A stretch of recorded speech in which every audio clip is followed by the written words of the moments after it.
everyone, it's Tay with Full Leaf Tea Company. Today I'm going to be showing you how to make a classic iced matcha latte using our organic sweet matcha.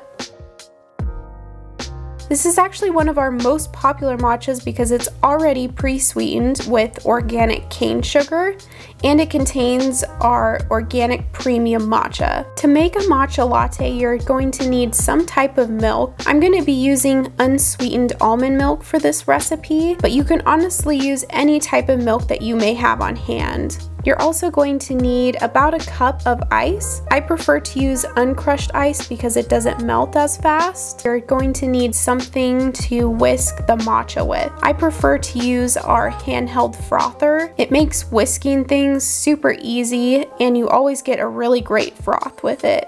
As an additional step, you can add any sort of sweeteners or flavors that you may like. For this one, I'm going to be using local honey. I think it complements matcha really well.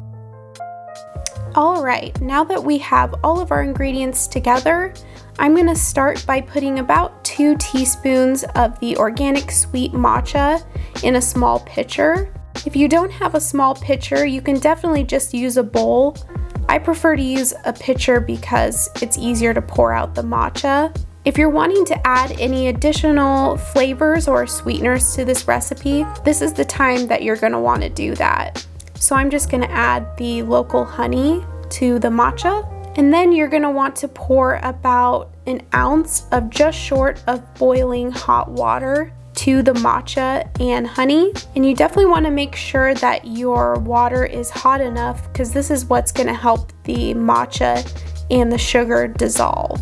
Next, I'm going to grab the handheld frother and I'm going to froth this for about 30 seconds to a minute or until I get a really great froth.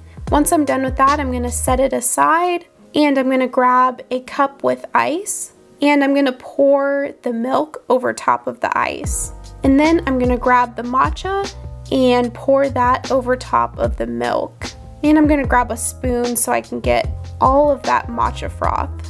That's my favorite part.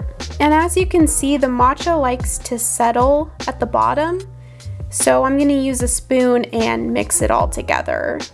Then once I'm done mixing that, I'm just going to add a straw, and there you have it, a classic iced matcha latte. Thanks so much for watching our video. If you have any questions, feel free to leave them down in the comments below or reach out to us through fullleafteacompany.com. Thanks again. Cheers!